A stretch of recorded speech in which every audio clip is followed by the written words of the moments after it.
YouTube channel में मैं आप सबों का स्वागत करता हूं। मोर छत्तीसगढ़ यूट्यूब चैनल का ये सबसे पहला वीडियो है और इस वीडियो में हम चर्चा करेंगे छत्तीसगढ़ राज्य निर्माण और कुछ प्रमुख महत्वपूर्ण बातों के लिए। तो चलिए हम स्टार्ट करते हैं इस नए वीडियो को।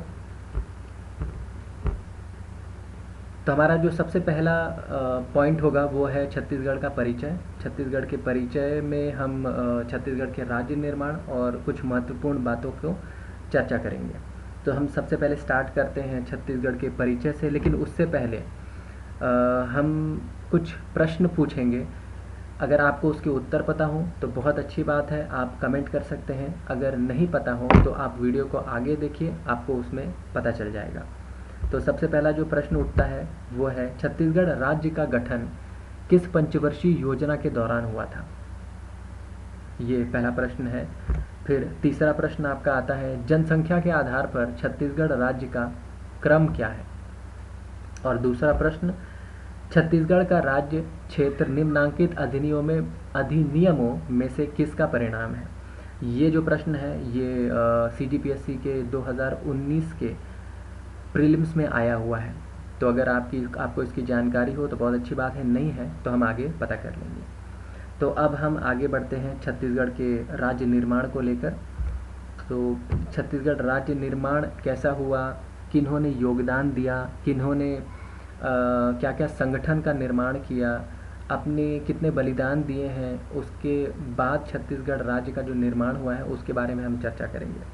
तो सबसे पहले हम देखते हैं छत्तीसगढ़ का छोटा सा परिचय है। छत्तीसगढ़ देखा जाए तो भारत का 26वां राज्य है। 26वां राज्य बहुत महत्वपूर्ण हो जाता है। क्यों? क्योंकि जो हम जब छोटे थे तो उस समय भारत में 25 राज्य हुआ करते थे और काफ़ी सालों तक ये 25 राज्य दिखता ही रहा, कोई नया राज्य नहीं आ रहा था। तो हमें ये समझ में आ गया था कि भारत में केवल 25 राज्य ही हैं, परंतु 26वां राज्य छत्तीसगढ़ आया। परंतु वो 25वां राज्य कौन सा था? गोवा छत्तीसगढ़ से पहले 25वां राज्य था, जो 1987 में भारत में सम्मिलित हुआ और 1 नवंबर 2000 में छत्तीसगढ़ भारत का 26वां राज्य बना। यह मध्य प्रदेश राज्य पुनर्गठन अधिनियम 2000 के द्वारा पृथक छत्तीसगढ़ का निर्माण हुआ। 9वीं पंचवर्षीय योजना के तहत जो 1997 से 2002 के दौरान थी, उस समय छत्तीसगढ़ राज्य का निर्माण हुआ। भारत का 9वां राज्य है क्षेत्रफल के आधार पर, जिसका क्षेत्रफल 135,192 वर्ग किलोमीटर है।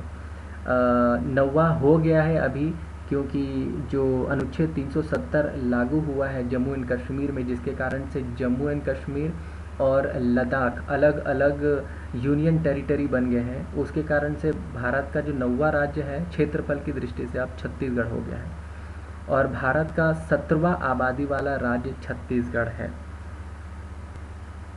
प्लस छत्तीसगढ़ को भारत का धान का कटोरा भी कहा जाता है। छत्तीसगढ़ को धान के कटोरे से भी जाना जाता है, भारत के धान के कटोरे से जाना जाता है। ऐसा नहीं है कि ये सिर्फ धान का कटोरा बोला जाता है, भारत का धान का कटोरा बोलता है। क्यों बोला जाता है इसके बारे में हम एक अलग से वीडियो बनाएंगे और चर्चा करेंगे। तो चलिए हम आगे बढ़ते हैं। अब देखते हैं कि किन किन लोगों ने अपना योगदान दिया और क्या क्या संगठनों का निर्माण हुआ छत्तीसगढ़ राज्य को स्थापित निर्माण करने में।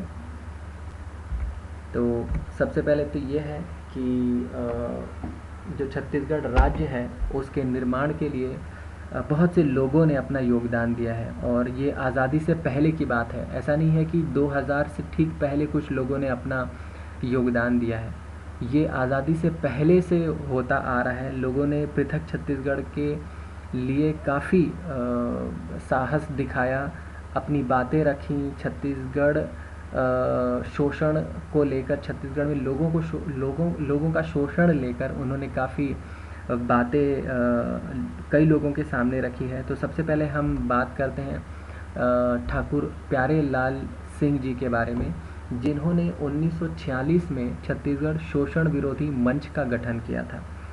अगर हम ठाकुर प्यारेलाल जी के बारे में बात करें तो ये राजनांदगांव के दहयान गांव में पैदा हुए थे और वहाँ पढ़ाई लिखाई की।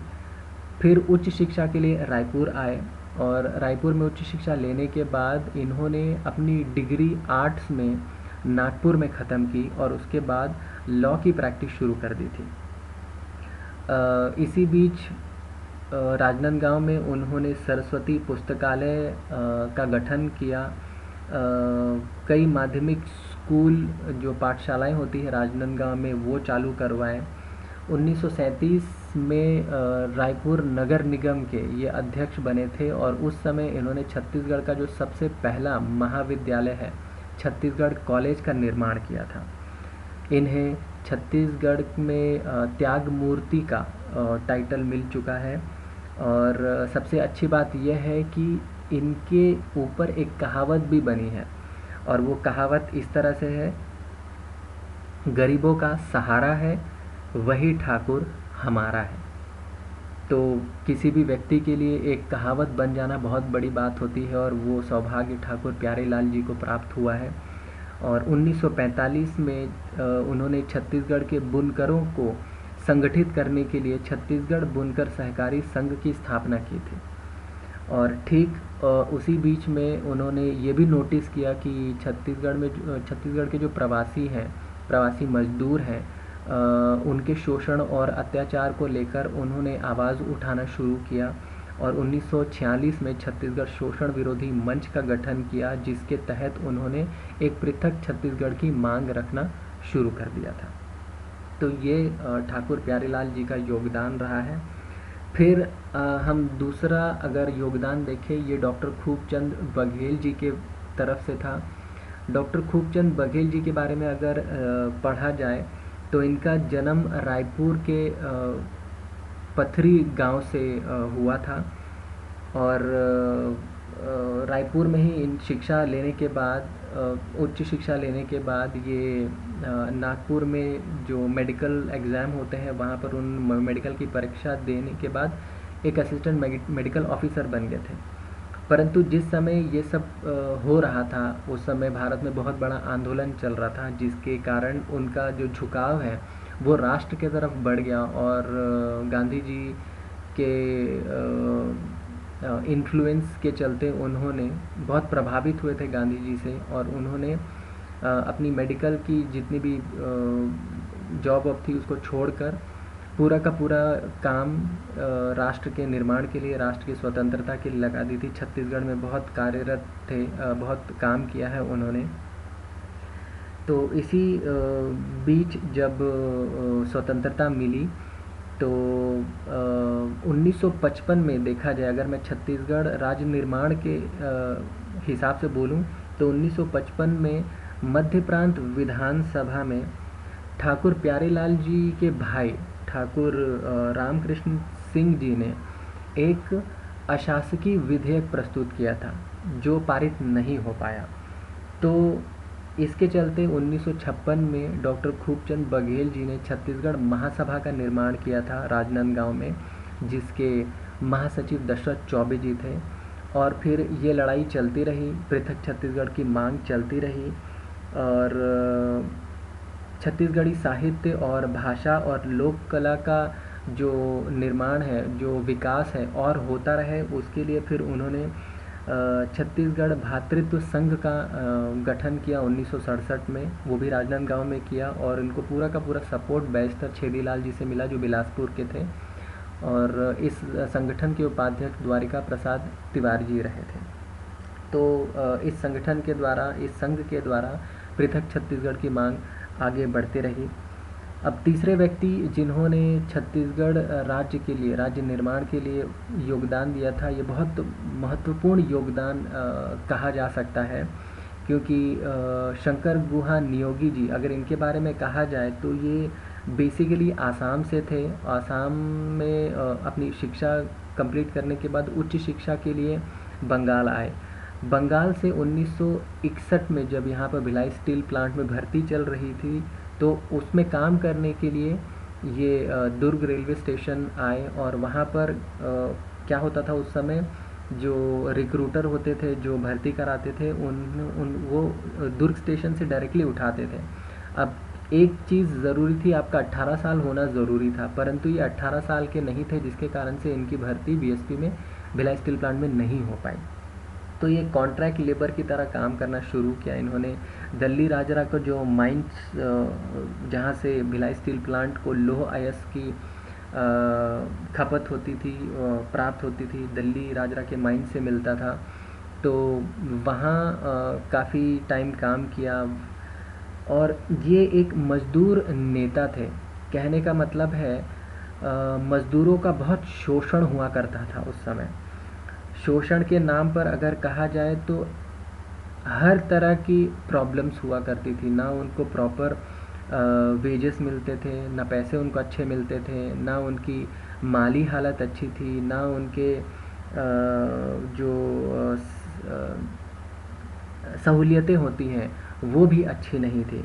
तो इसके कारण एक नेता की बहुत ज़रूरत थी जो उनकी सारी सुविधाओं का ध्यान रखे, उनको वो सारी सुविधाएं प्रदान करने के लिए बहुत लड़ाई लड़ी है। शंकर गुहा नियोगी के बारे में अगर आपको निबंध लिखना बोला जाए तो आप 750 क्या 1500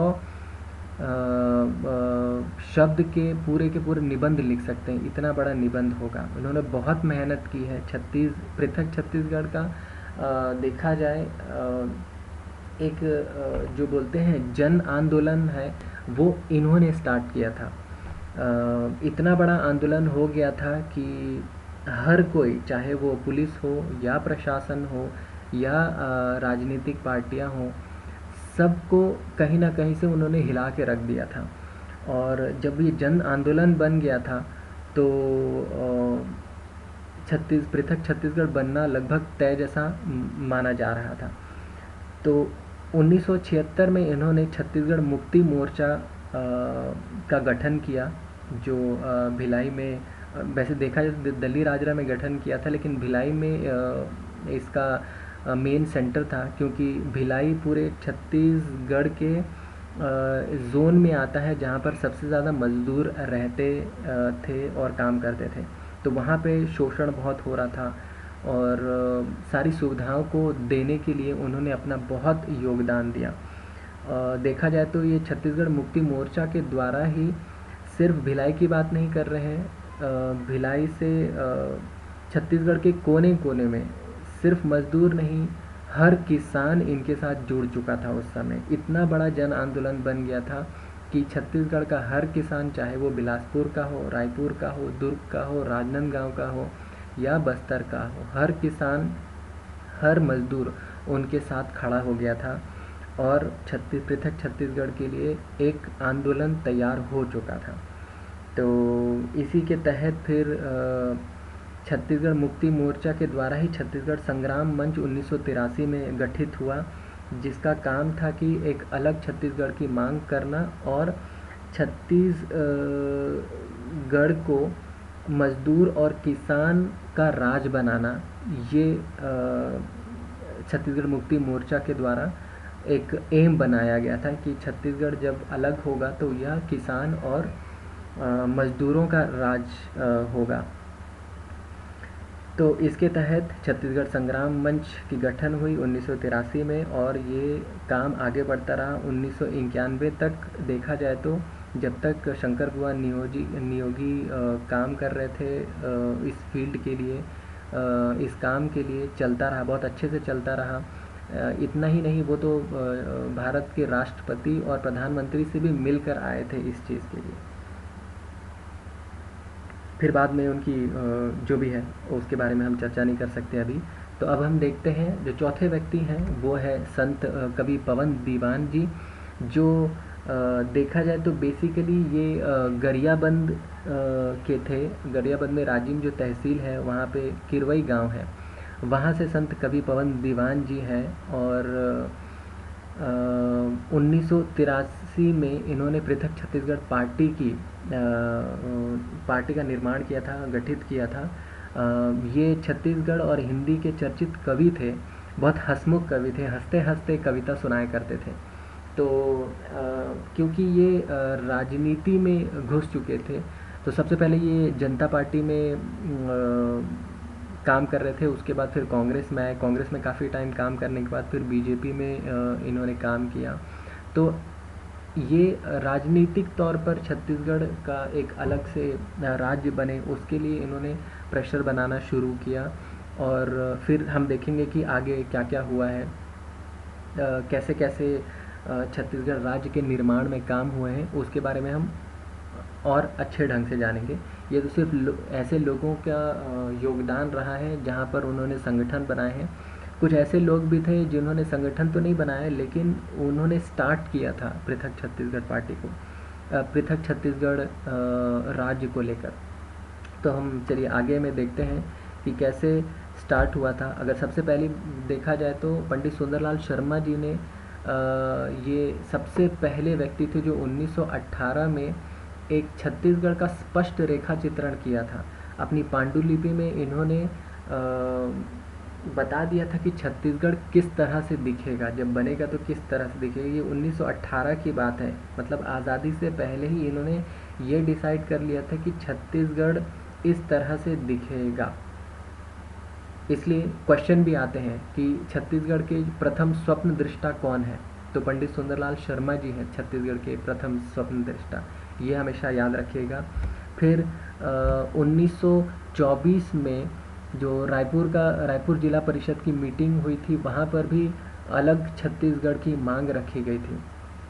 फिर पंडित सुंदरलाल शर्मा जी ने 1939 में कांग्रेस का जो त्रिपुरी अधिवेशन हुआ था, वहाँ पर भी पृथक छत्तीसगढ़ की मांग रखी थी। तो देखिए पंडित सुंदरलाल शर्मा जी ने 1918 में रेखा चित्रित कर दिया था। फिर 1924 में जिला परिषद में मांग भी रखी गई। 1939 में कांग्रेस के त्रिपुरी अधिवेशन में भी मांग रखी गई। फिर 1946 में ठाकुर प्यारेलाल जी ने छत्तीसगढ़ शोषण विरोधी मंच का गठन किया। 1956 में डॉक्टर खूबचंद बघेल जी ने अपना काम करना शुरू किया। तो ये देखा जाए तो 1918 से ये सब चला आ रहा है। और 1994 में देखा जाए, जब 1991 तक छत्तीसगढ़ मुक्ति मोर्चा के मजदूर लीडर शंकर गुहा नियोगी का काम करते रहे, उसके बाद फिर संत कवि पवन दीवान जी ने राजनीतिक तौर पर जब प्रेशर डालना शुरू किया था पृथक छत्तीसगढ़ राज्य के लिए, तो 1994 में जो गोपाल परमार जी हैं, जो एमएलए हैं, ये मालवा रीजन के आगर कॉन्स्टिट्यूंसी के एमएलए थे, और इन्होंने एक अशासकीय विधेयक प्रस्तुत किया था मध्य प्रदेश विधानसभा में, जो सर्वसम्मति से पारित हो गया था। तो देखा जाए तो प्रेशर इतना ज़्यादा था क्योंकि छत्तीसगढ़ का हर व्यक्ति, हर किसान, हर मजदूर इसके लिए लड़ रहा था। तो ये चीज़ छत्तीसगढ़ के हर एक व्यक्ति में आ गई थी कि एक अलग छत्तीसगढ़ होना चाहिए। और ये प्रेशर इतना ज़्यादा था कि विधानसभा में भी फील किया गया और सब ने सर्वसम्मति से पारित कर दिया था। एक अशासकीय विधेयक को जो प्रस्तुत हुआ था, सर्वसम्मति से पारित हो गया था। फिर 1998 में एक शासकीय विधेयक प्रस्तुत किया गया, वो भी मध्य प्रदेश के विधानसभा में पारित हो गया था। तो देखा जाए, जो शुरुआत 1918 से होते होते कुछ लोगों से लेकर संगठन से लेकर फिर जब जन आंदोलन हुआ, और जन आंदोलन होने के बाद एक राजनीतिक रूप लेने लगा, तो 1998 में विधानसभा में ये चीज़ पकड़ आ गई थी कि एक अलग छत्तीसगढ़ बन जाएगा। अब आगे का काम था, अब विधानसभा से ये जाना था लोकसभा और राज्यसभा में। तो देखते हैं कि आगे किस तरह से रहा। 1998 में जब प्रस्तुत किया गया और पास हो गया, उसके बाद 25 जुलाई 2000 में लाल कृष्ण आडवाणी जी ने लोकसभा में विधेयक प्रस्तुत किया, जो 31 जुलाई 2000 में पारित हुआ। और पारित होने के बाद लोकसभा से अब राज्यसभा जाना था। तो 3 अगस्त 2000 में राज्यसभा में अलग छत्तीसगढ़ के लिए विधेयक प्रस्तुत किया गया, जो 9 अगस्त 2000 में राज्यसभा में पारित हुआ। और 28 अगस्त 2000 में राष्ट्रपति, उस समय के जो राष्ट्रपति थे वो KR नारायणन जी थे, जिनके द्वारा विधेयक पर हस्ताक्षर कर दिया गया और 1 नवंबर 2000 को छत्तीसगढ़ राज्य का गठन हो गया। तो यहाँ तक देखा जाए तो छत्तीसगढ़ के बारे में और छत्तीसगढ़ राज्य निर्माण कैसे हुआ उसके बारे में हमने पूरी चर्चा की है। अब हम आते हैं छत्तीसगढ़ की महत्वपूर्ण बातों को लेकर, लेकिन इससे पहले कि मैं छत्तीसगढ़ की महत्वपूर्ण बातों में जाऊं, क्वेश्चंस हम देखेंगे कि क्या क्या चीज़ें छत्तीसगढ़ में महत्वपूर्ण है, उसको लेकर प्रश्न उत्तर देख लेते हैं। तो सबसे पहला प्रश्न ये है कि छत्तीसगढ़ का प्रथम किसान मॉल कहाँ स्थापित हुआ। ये अगर आपको पता है तो कमेंट कीजिए, नहीं पता है तो वीडियो आगे देखिए। दूसरा प्रश्न, छत्तीसगढ़ के प्रथम क्षेत्रीय राजवंश कौन से हैं। अब काफ़ी लोगों को कन्फ्यूजन होता है यहाँ पर, क्योंकि सब आसपास के हैं, कोई 5वीं शताब्दी का है, कोई 6ठी शताब्दी का है, तो बहुत कन्फ्यूजन होता है। इसलिए इसको अगर पता है तो अच्छी बात है, नहीं पता है या फिर गलत हो जाए तो आगे वीडियो देखिए, आपको पता चल जाएगा। और तीसरा प्रश्न, श्री अजीत प्रमोद कुमार जोगी की मृत्यु किस दिन हुई। ये करंट अफेयर की बात है, ठीक पिछले महीने ही श्री अजीत प्रमोद कुमार जोगी की मृत्यु हुई है। कब हुई, कौन से दिन हुई, इसकी भी जानकारी होना चाहिए, क्योंकि अजीत जोगी जी छत्तीसगढ़ के प्रथम मुख्यमंत्री रहे हैं, तो ये प्रश्न भी आ सकता है। तो अब हम देखते हैं कि छत्तीसगढ़ में महत्वपूर्ण बातें क्या क्या हैं, उसके बारे में चर्चा करेंगे। तो सबसे पहले हम बात करते हैं छत्तीसगढ़ में कबीर पंथ के संस्थापक कौन थे। अब आप कबीर पंथ को जानते होंगे, कबीर संत कबीर की जो संत कबीर के जो अनुयायी हैं वो कबीर पंथी कहलाते हैं। तो छत्तीसगढ़ में सबसे पहले 1806 में गुरुगद्दी पीठ की स्थापना हुई थी और वो कवर्धा में हुई थी, और उसकी स्थापना चूड़ामणि साहब जी ने की थी, जो 1903 तक कवर्धा में रही और उसके बाद ट्रांसफ़र होकर अभी दमाखेड़ा बलौदाबाजार में आ चुका है। तो ये सबसे पहली बात है। दूसरी बात, छत्तीसगढ़ के पाणिनि किसे कहा जाता है। हीरालाल काव्योपाध्याय जी को छत्तीसगढ़ का पाणिनि कहा जाता है। क्यों कहा जाता है, इसके बारे में हम चर्चा करते हैं। तो हीरालाल काव्योपाध्याय जी के बारे में अगर बात करें तो इनका नाम हीरालाल है। ये धमतरी के कुरुद तहसील के राखी गांव से हैं, जो 1856 में इनका जन्म हुआ था, और इन्होंने बहुत सी रचनाएं लिखी हैं, और उन रचनाओं के लिए, उन कृतियों के लिए इन्हें काफ़ी सम्मान मिला है। जैसे उनकी जो सबसे पहली कृति है वो है शाला गीत चंद्रिका, और इस कृति के लिए, इस रचना के लिए बंगाल के जो राजा थे उस समय, सुरेंद्र मोहन टैगोर जी, उन्होंने इन्हें सम्मानित किया था। पहली कृति थी, उसी में उनको इतना बड़ा सम्मान मिला था। और दूसरी कृति दुर्गायान थी, और दुर्गायान लिखने के बाद राजा जी ने उनको गोल्ड मेडल दिया, कहने का मतलब है स्वर्ण मेडल से सम्मानित किया था उन्हें। और साथ ही साथ जो बंगाल की संगीत एकेडमी थी, उन्होंने हीरालाल जी को काव्योपाध्याय की उपाधि दी थी। तो ये बहुत बड़ी बात है, उनको एक ऐसी उपाधि मिली जो उनके सरनेम की तरह बन चुका है, हीरालाल काव्योपाध्याय जी। तो इन्होंने लगभग 7 ऐसी रचनाएं लिखी थी, और जो सबसे आखिरी रचना थी वो हमारे छत्तीसगढ़ के बहुत ही करीब है। ये बहुत माहिर थे भाषाओं में, इन्हें उड़िया आती थी, इन्हें बंगाली, मराठी, गुजराती, ये सब भाषाओं का बहुत ज्ञान था। परंतु इनके मन में हमेशा से रहा था कि छत्तीसगढ़ी एक बोली है, छत्तीसगढ़ की बोली में वो व्याकरण गायब है जिसके द्वारा हम छत्तीसगढ़ को एक भाषा के रूप में सामने ला सकते हैं। तो इन्होंने अपने पूरे जीवन में छत्तीसगढ़ व्याकरण को लेकर पूरा काम किया, और जो इनकी 7वीं रचना थी उसका नाम है छत्तीसगढ़ी व्याकरण, इसलिए इन्हें छत्तीसगढ़ के पाणिनि के नाम से जाना जाता है। अब आते हैं हम पंडवानी के जनक कौन थे? झाड़ूराम देवांगन जी पंडवानी के जनक थे। झाड़ूराम देवांगन जी के बारे में अगर बात किया जाए तो ये बेसिकली भिलाई में एक गांव था बासिन के नाम से, वहाँ पैदा हुए थे और काफ़ी छुटपन में ही, लगभग 9 साल की उम्र में ही उनके माता पिता का देहांत हो गया था।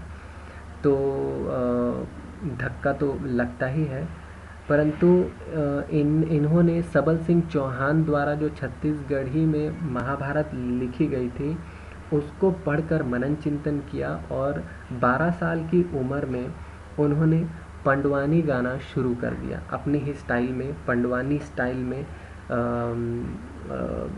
शुरू कर दिया। उन्होंने महाभारत के बारे में बताना शुरू कर दिया और वो पंडवानी स्टाइल इतना मशहूर हुआ कि बाद में सरकार ने उसे पहचाना और देश विदेश में उन्हें भेजा गया और उनके साथ पूनाराम निषाद और रेवाराम साहू मिलकर पूरे देश विदेश में पंडवानी शैली को प्रस्तुत किया करते थे।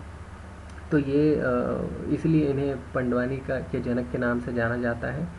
फिर नाचा के जनक कौन थे? ये दाऊद दुलार सिंह मंदरा जी थे। अगर मैं दाऊद दुलार सिंह मंदरा जी को नाचा के जनक के रूप में क्यों जाना जाता है इसके बारे में चर्चा करूँ तो दाऊ दुलार सिंह जो राजनांदगांव थे, राजनांदगांव से थोड़े ही दूर रवेली नाम की एक गांव है जहां पर इनका जन्म हुआ था। वहां पर प्रारंभिक शिक्षा इन्होंने ग्रहण की, परंतु उच्च शिक्षा के लिए इन्हें बाहर जाने का मौका नहीं मिला, जिसके कारण से इन्होंने गांव में ही जो लोक कलाकार थे उनके साथ मिलकर चिकारा बजाते थे, तबला बजाते थे। तो इनके माता पिता तो नहीं बोलूँगा, इनके पिताजी को वो बिल्कुल पसंद नहीं आया था, परंतु फिर भी ये भाग कर लोक कला के पीछे बहुत योगदान अपना देते थे। इसी दौरान इन्होंने वहाँ के लोक कलाकारों के साथ मिलकर रवेली नाचा पार्टी का गठन किया, जिसके द्वारा छत्तीसगढ़ के कोने कोने में जाके रवेली नाचा पार्टी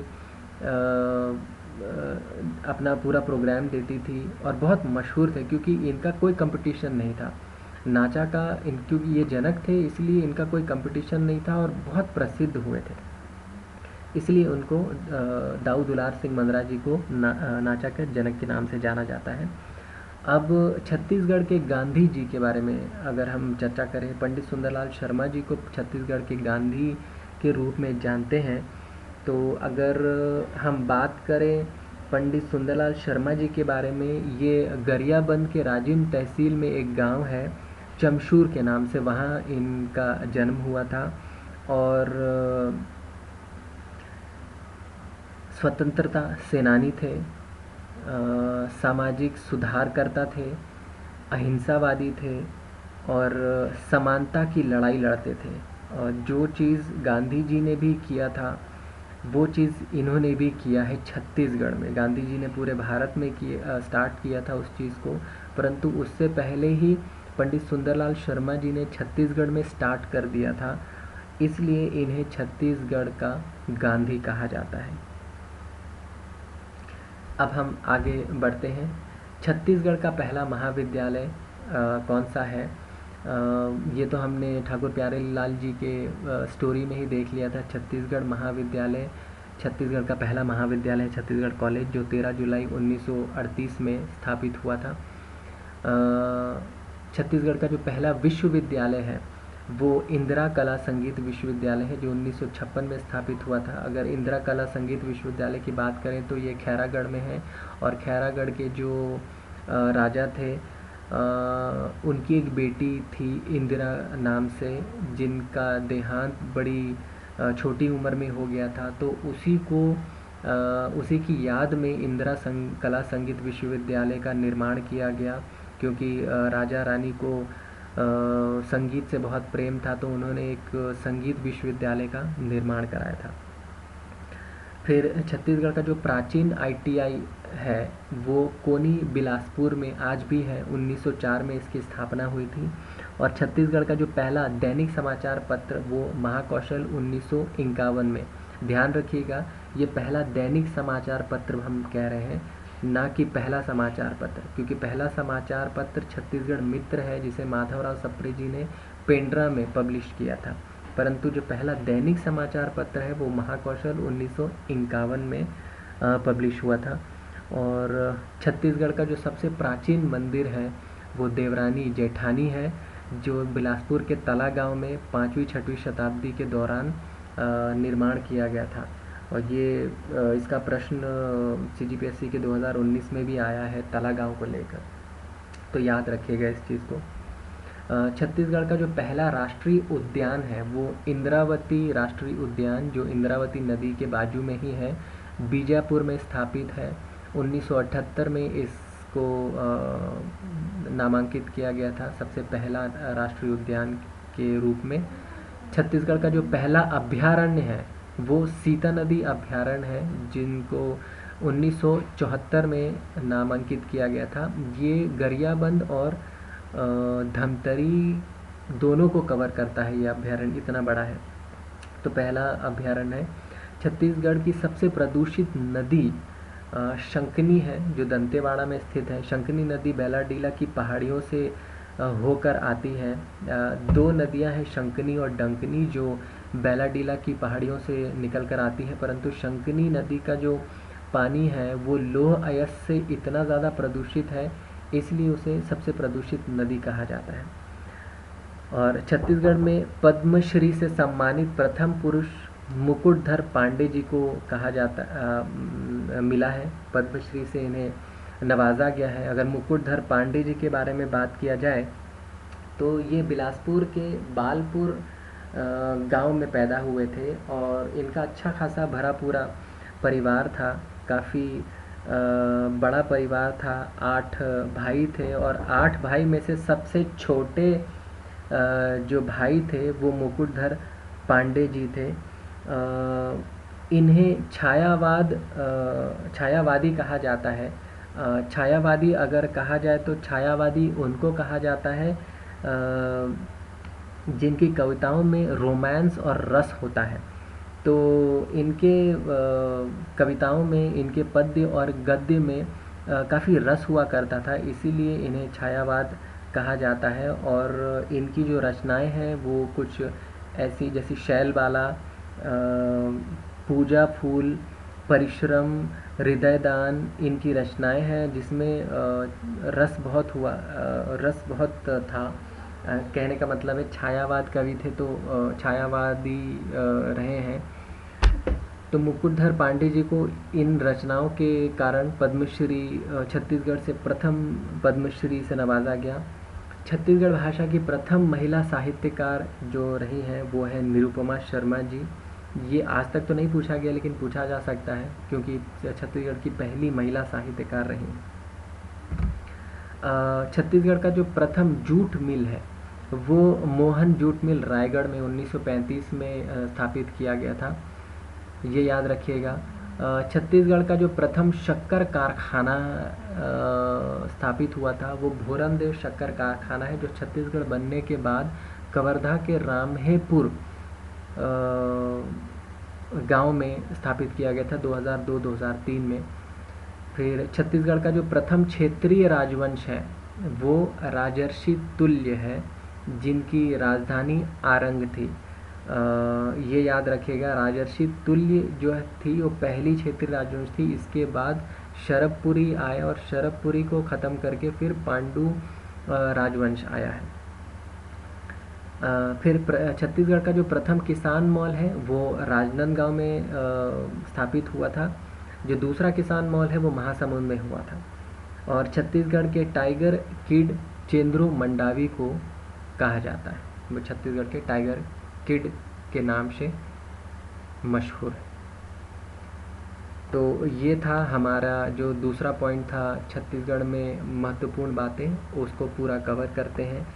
और मैं आशा करता हूँ कि आपको जितनी भी जानकारी यहाँ पे मिली है छत्तीसगढ़ राज्य निर्माण को लेकर और छत्तीसगढ़ में महत्वपूर्ण बातों को लेकर, वो काफ़ी समझ में आया होगा। अगर आपको फीडबैक देना है, लगता है कि और बेहतर हो सकता है, तो प्लीज़ फीडबैक दीजिएगा। बहुत मेहनत कर रहा हूँ ताकि ये आप तक पहुँचा सकूँ। आप सरकारी नौकरियों में इसके माध्यम से अप्लाई करें, एक ऐसा नींव तैयार करें जो आपको छत्तीसगढ़ सामान्य ज्ञान में पक्का कर दे, और अपनी जो ज्ञान है वो और बढ़ाते रहें।